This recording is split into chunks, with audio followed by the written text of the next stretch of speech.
আমার এই ভিডিওতে তোমরা দেখেছিলে যে ইউটিউব যে পরিমাণ টাকা আমাদেরকে দিয়ে থাকে সেটা দিয়ে তোমার স্বপ্ন পূরণ তো দূরের কথা, প্রথম মাসের পেমেন্ট পেতেই 6-7 মাস লেগে যাবে, যেটা দিয়ে ওই কয়েক মাসের মোবাইল রিচার্জের খরচও ঠিক মতো মেনটেন করা যাবে না। তাই তো যারা জিনিয়াস তারা কখনো ইউটিউবের আশায় বসে না থেকে ভালো কন্টেন্ট বানানোর পাশাপাশি স্পন্সরশিপের মাধ্যমে প্রতি মাসে ইউটিউবের থেকেও ডাবল ইনকাম করে ফেলে, যেমনটা আমিও করে থাকি। কিন্তু কিন্তু কিন্তু তুমি যদি ভুলভাল লোকের কাছে স্পন্সরশিপ পাওয়ার জন্য ইমেইলে রিকোয়েস্ট করো অথবা যে কোনো স্পন্সরশিপের মেল দেখেই তাদের সাথে কাজ করতে রাজি হয়ে যাও, তাহলে স্পন্সরশিপের টাকা তোমার পকেটে তো আসবেই না, উল্টো বোনাস হিসাবে ইউটিউব তোমার চ্যানেলকেই ডিলিট করে দিতে পারে অথবা তোমার চ্যানেল হ্যাকও হয়ে যেতে পারে। তাই তুমি যদি তোমার চ্যানেলের সঠিক নিয়মে বেশি বেশি স্পন্সরশিপ করতে চাও, ফেক স্পন্সরশিপ থেকে নিজের চ্যানেলকে সেফ রাখতে চাও, কিছু সিক্রেট কাজে লাগিয়ে যে কোনো চ্যানেলে খুব সহজেই স্পন্সরশিপ আনতে চাও, তাহলে আজকের ভিডিওটি অবশ্যই হাতে সময় ও মনে ধৈর্য নিয়ে দেখতে থাকো। তো স্পন্সরশিপ পাওয়ার আগে আমাদেরকে এটা জানতে হবে যে কি কি কাজ করলে ও কত সাবস্ক্রাইবার বা কত ভিউজ আসলে স্পন্সরশিপ পাওয়া যায়। আসলে স্পন্সরশিপ পাওয়ার জন্য কোনো নির্দিষ্ট ক্রাইটেরিয়া নেই।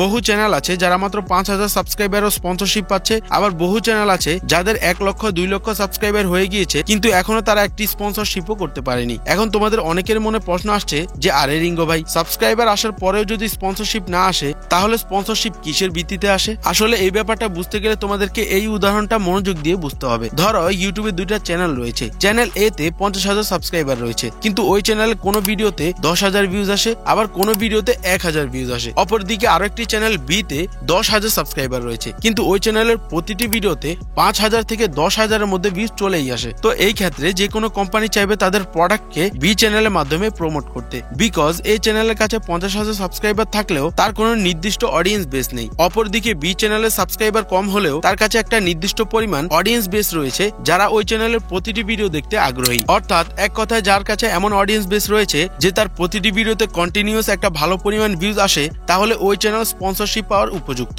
কিন্তু উপযুক্ত হয়ে গেলেই যে স্পন্সরশিপ চলে আসবে ব্যাপারটা এমন নয়, কারণ প্রথম উদাহরণের মতোই তোমার কাছে যদি একটা ভালো পরিমাণ অডিয়েন্স থেকেও থাকে, তাহলেও সেখান থেকে ওই কোম্পানি তোমাকে একটি স্পন্সরশিপ দেওয়ার আগে কয়েকটি বিষয় বিবেচনা করবে। তো এই ব্যাপারটা বুঝতে গেলেও তোমাদেরকে আর একটা উদাহরণ মনোযোগ দিয়ে বুঝতে হবে। ধরো একটা কোম্পানি, এখানে আমি বারবার কোম্পানি বলতে বোঝাতে চাচ্ছি এজেন্সির কথা, কারণ যারা তাদের প্রোডাক্ট প্রমোশন করবে তাদের হাতে এত সময় থাকে না যে তারা নিজেরা ধরে ধরে ইউটিউবারদের মাধ্যমে তাদের প্রোডাক্টের প্রমোশন করবে। তাই ওই কোম্পানিরা বিভিন্ন এজেন্সিকে তাদের প্রোডাক্টের জন্য নির্দিষ্ট ইউটিউবার বা নির্দিষ্ট প্ল্যাটফর্ম খুঁজে খুঁজে অ্যাড রান করানোর জন্য টাকা দিয়ে থাকে, আর ওই এজেন্সিরাই মূলত আমাদের মতো ইউটিউবারদের খুঁজে খুঁজে স্পন্সরশিপ দিয়ে থাকে। কিন্তু ওই যে বললাম একটা চ্যানেল স্পন্সরশিপের উপযুক্ত হয়ে গেলে যে স্পন্সরশিপ চলে আসবে ব্যাপারটা এমন নয়। সেটার জন্য তারা কয়েকটি বিষয় মাথায় রেখে একটা চ্যানেলকে স্পন্সরশিপ দিয়ে থাকে, যেমন তোমার চ্যানেলে কোন টাইপের সাবস্ক্রাইবার রয়েছে এবং তাদের অনলাইনে কোনো কিছু কেনাকাটার পারচেজিং পাওয়ার কেমন। অর্থাৎ তুমি যদি বিভিন্ন ধরনের কপি পেস্ট ভিডিও তৈরি করো বা এমন কোন টাইপের ভিডিও তৈরি করো যেখানে বাচ্চা বা ক্রিঞ্জ টাইপের অডিয়েন্সের সংখ্যা বেশি, এক কথায় বুঝাতে গেলে টিকটক মার্কা অডিয়েন্স যদি তোমার চ্যানেলে বেশি থাকে, তাহলে যে কোনো এজেন্সি সহজেই তোমাকে কোনো স্পন্সরশিপ দিবে না। এখানে তোমাদের মনে প্রশ্ন আসছে যে আমাদের অডিয়েন্সরা কোন টাইপের, আমাদের অডিয়েন্সের অনলাইন কেনাকাটার পাওয়ার কেমন, সেটা ওই স্পন্সরশিপ দেওয়া এজেন্সি কিভাবে বুঝবে? দেখো ভাই, তুমি তোমার চ্যানেলে যে ধরনের ভিডিও আপলোড করো সেটা দেখলেই এজেন্সি খুব সহজেই বুঝতে পারবে যে তোমার চ্যানেলে তাদের প্রোডাক্টের প্রমোশন করা উচিত হবে কিনা। ফর এক্সাম্পল, তুমি যদি বিভিন্ন ধরনের গ্যাজেট নিয়ে ভিডিও তৈরি করে থাকো, তাহলে তোমার কাছে এমন স্পন্সরশিপ আসবে যারা বিভিন্ন ধরনের গ্যাজেট বিক্রি করে। আবার তোমরা যদি বিভিন্ন ধরনের এআই টুলস নিয়ে ভিডিও বানাও, তাহলে তোমার কাছে এমন স্পন্সরশিপ আসবে যারা এআই টুলস নিয়ে কাজ করে থাকে। অপরদিকে তুমি যদি আবার আরেকজনের কন্টেন্ট আপলোড করে তোমার চ্যানেলে হাজার হাজার সাবস্ক্রাইবার নিয়ে আসো, তাহলে ওই ক্ষেত্রে কোম্পানি কখনোই তোমাকে স্পন্সরশিপ দিবে না, কারণ এইসব ভিডিওর কোনো নির্দিষ্ট অডিয়েন্স বেস থাকে না। এখানে একটা বিষয় মাথায় রাখবে, আমি এখানে তোমাদের সেই ধরনের স্পন্সরশিপ পাওয়ার কথা বলছি যেগুলি অথেন্টিক ও যেগুলি করলে ইউটিউবের কোনো পলিসি ভঙ্গ হবে না। তো ওই এজেন্সিরা তাদের প্রোডাক্টের প্রমোশনের জন্য এইভাবে ইউটিউব চ্যানেল সিলেক্ট করার পর তারা ওই চ্যানেলগুলোকে অফার দিয়ে থাকে। এখানে তুমি কিভাবে স্পন্সরশিপ পাবে এবং ফেক স্পন্সরশিপ থেকে কিভাবে নিজের চ্যানেলকে রক্ষা করবে সেটা তো বলবোই, তার আগে তোমরা এটা জেনে নাও যে স্পন্সরশিপ কত ধরনের হয় এবং তোমার কাছে যদি অফার আসে তাহলে তোমার কোনটা নেওয়া উচিত। তো স্পন্সরশিপের অনেক ধরন রয়েছে, কিন্তু অধিকাংশ ক্ষেত্রে ইউটিউবাররা এই 3 ধরনের স্পন্সরশিপ পেয়ে থাকে। প্রথমটি হলো লোগো স্পন্সরশিপ, যেগুলি বিভিন্ন শর্ট ভিডিওর উপরে থাকে, এবং এটা বা এই ধরনের যে কোনো বেটিং সাইটের স্পন্সরশিপ যদি তোমার কাছে আসে তাহলে তোমার উচিত সেটাকে রিজেক্ট করে দেওয়া। এবার তা তোমাকে যত টাকাই অফার করুক, কারণ এটা প্রথমত এমন একটা কাজ যেটার দ্বারা তুমি হাজার হাজার মানুষকে জুয়ার দিকে ঠেলে দিচ্ছ। তাই তো আমার কাছে এমন বহু বেটিং সাইট নিজেদেরকে প্রমোশন করার জন্য অনেক মোটা দাগে টাকার কথা লিখে আমাকে ইমেল পাঠালেও আমি আমার মনুষ্যত্ব বোধের দিক থেকে কখনোই সেটা অ্যাকসেপ্ট করিনি। আর একটা বিষয় এই 2025 সালের প্রথম দিকে ভালো লাগলো, সেটা হলো এখন থেকে যেসব চ্যানেল এই ধরনের বেটিং সাইট প্রমোশন করে ওইসব চ্যানেলের ভিডিও ইউটিউব ডিলিট করে দেয় এবং অতিরিক্ত করে করলে ওইসব চ্যানেলকেই ডিলিট করে দেয়, যেটার তালিকা থেকে বর্তমানে যারা লোগো স্পন্সরশিপ করছে তারাও বাদ যায় না। ওকে, তো দ্বিতীয় নম্বরে রয়েছে ইন্টিগ্রেটেড স্পন্সরশিপ, যেটা নিয়ম অনুসারে তুমি যে কোনো টপিকে তোমার পছন্দ মতো একটা ভিডিও তৈরি করবে, কিন্তু তোমার সেই ভিডিওর মাঝখানে 10 সেকেন্ড, 20 সেকেন্ড বা 1 মিনিটের জন্য তুমি যে কোনো একটা ব্র্যান্ডের প্রোডাক্টকে প্রমোশন করবে, আর সেটার জন্যই তারা তোমাকে সময় অনুযায়ী বা বিভিন্ন ক্রাইটেরিয়ার ভিত্তিতে টাকা দিবে। আর তৃতীয় নম্বরে রয়েছে ডেডিকেটেড স্পন্সরশিপ, যেটা নিয়ম অনুসারে তুমি পুরো একটা ভিডিওতে ওই কোম্পানির প্রোডাক্টের প্রমোশন করবে। তো এই 3 ধরনের স্পন্সরশিপ থেকে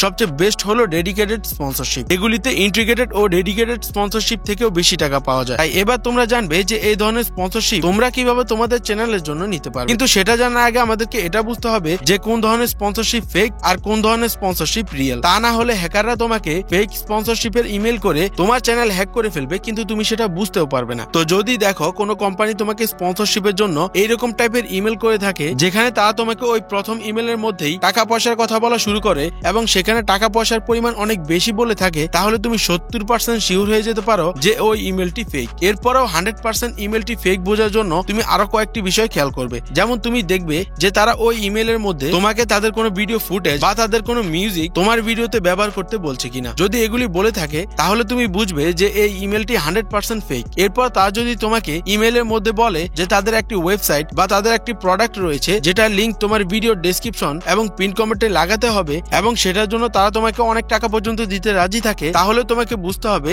যে এই স্পন্সরশিপটি ফেক। এরপর আরেক টাইপের কিছু স্পন্সর আছে যারা ফেক নয়, যারা সত্যি সত্যি চাচ্ছে তোমার চ্যানেলের মাধ্যমে তাদের প্রোডাক্টটির প্রমোশন করাতে, এবং তারা কিন্তু সত্যি সত্যি তোমাকে টাকাও দিবে। কিন্তু এদের ক্ষেত্রে আবার সমস্যা হলো, এদের যেসব প্রোডাক্ট তুমি তোমার ভিডিওতে প্রমোশন করাবে বা তোমার ভিডিও ডেসক্রিপশনে লিংক দিবে, ওইগুলোর দ্বারা তারা মানুষের সাথে প্রতারণা করবে। মূলত এই টাইপের স্পন্সরশিপ সবচেয়ে বেশি দিয়ে থাকে ফেক সাবস্ক্রাইবার বিক্রি করার ওয়েবসাইট এবং বেটিং সাইটের কোম্পানিগুলো, যারা ক্রিয়েটরদের অনেক ভালো পরিমাণে টাকা পে করে থাকে শুধুমাত্র এই বেটিং সাইটগুলো ক্রিয়েটরদের ভিডিওর মধ্যে প্রমোট করানোর জন্য। কিন্তু কোনো ইউটিউবার যদি সুস্থ মস্তিষ্কের হয় এবং তার মধ্যে যদি ন্যূনতম মনুষ্যত্ব বোধ থাকে, তাহলে তার দ্বারা কখনোই এসব বেটিং সাইট প্রমোশন করা সম্ভব নয়। আমার এই চ্যানেলটিতে এখনো পর্যন্ত 3টি বেটিং সাইট থেকে স্পন্সরশিপের ইমেল এসেছিল, যাদের নাম এই ভিডিওতে বলা যাবে না। তারা আমাকে অনেক ভালো টাকা অফার করেছে এবং তারা আমাকে ভিডিও বানানোর আগেই টাকা দিতেও রাজি ছিল, কিন্তু তারপরেও আমি তাদের সবাইকে কোনো প্রকার কথা শোনার আগেই না করে দিয়েছি। কারণ আমি জানি আমি যদি এই কয়েকটা টাকার জন্য তাদের প্রোডাক্টের প্রমোশন করি, তাহলে আমার দ্বারা হাজারো যুবক ধ্বংসের দিকে চলে যাবে এবং যেটার ফলাফল আমাকে এই দুনিয়াতে না হলেও পরকালে অবশ্যই ভোগ করতে হবে। তাই তোমাদের কাছেও রিকোয়েস্ট থাকবে, তোমার যত খারাপ সময় আসুক না কেন, তোমরা কখনোই এসব বেটিং সাইট প্রমোট করবে না। মনে রাখবে, সঠিক পথে সফলতা হয়তো একটু দেরিতে আসবে, কিন্তু সেটার ফলাফল তোমার লাইফ চিরতরে পরিবর্তন করে দেবে। তো যাই হোক, এবার বলি যে কি কি করলে তুমিও তোমার চ্যানেলে স্পন্সরশিপ পাবে। এখানে আসলে ব্যাপারটা খুবই অদ্ভুত, কারণ তুমি যদি শুধুমাত্র স্পন্সরশিপ পাওয়ার জন্য কন্টেন্ট বানাও, তাহলে তুমি কখনোই স্পন্সরশিপ পাবে না। স্পন্সরশিপ পেতে হলে তোমাকে কিছুক্ষণ আগে উদাহরণ দেওয়া সেই বি চ্যানেলের মতো হতে হবে, যেখানে তোমার ভিউয়ার্সের সংখ্যা তো কম থাকবে, কিন্তু সেখানে তোমার কন্টেন্ট দেখার জন্য একটা নির্দিষ্ট পরিমাণ অডিয়েন্স বেস সব সময় তৈরি থাকবে। এতটুকু পর্যন্ত যদি তুমি মেক শিওর করতে পারো, তাহলে এইবার তোমার হাতে 2টি রাস্তা আছে। 1, তুমি চাইলে তোমার ক্যাটাগরির অন্যান্য চ্যানেল যারা তাদের চ্যানেলে কোনো কোম্পানির ওয়েবসাইট বা প্রোডাক্টের প্রমোশন করেছে, ওইসব কোম্পানির ওয়েবসাইটে গিয়ে সেখান থেকে তাদের ইমেল অ্যাড্রেসে তাদেরকে তোমার চ্যানেলের ব্যাপারে বলতে পারো। তবে এটার ক্ষেত্রে যদি ওই কোম্পানি তোমার ইমেলের রিপ্লাই দিয়েও দেয়, তাহলেও সেখানে তারা তোমাকে অনেক কম টাকা অফার করবে, যেটাতে হয়তো তুমি রাজিও হবে না আর তোমাদের ডিল সেখানেই ক্যান্সেল হয়ে যাবে। আর 2 নাম্বার রাস্তা হলো জেনুইন রাস্তা, যেখানে তোমাকে কিছুই করতে হবে না, তুমি শুধু মন দিয়ে তোমার কন্টেন্টের উপর কাজ করে যাও। যখন তোমার ক্যাটাগরি বাকি সব ইউটিউবাররা স্পন্সরশিপ পাবে, তখন ওই কোম্পানির নজরে তুমিও চলে আসবে, কারণ তুমিও ওই ক্যাটাগরির একজন ভালো কন্টেন্ট ক্রিয়েটর। আর এই উপায়ের বেনিফিট হলো এখানে তুমি কোম্পানির কাছ থেকে বেশি টাকা চার্জ করতে পারবে, এবং তুমি যদি তাদেরকে ভালো রিটার্ন দিতে পারো, তাহলে ভবিষ্যতেও ওইসব এজেন্সি বা কোম্পানি তোমাকে তাদের প্রমোশনের জন্য সিলেক্ট করবে। এখন স্পন্সরশিপ তো তুমি তখনই পাবে না যখন তোমার ভিডিওতে ভিউজ আসবে, কিন্তু তোমার ভিডিওতে তো 500-1000 ভিউজ আসার পর হঠাৎ করে ভিউজ আসা বন্ধ হয়ে যায়। সেজন্যই তোমাকে আগে এই ভিডিওটি মনোযোগ দিয়ে দেখা উচিত।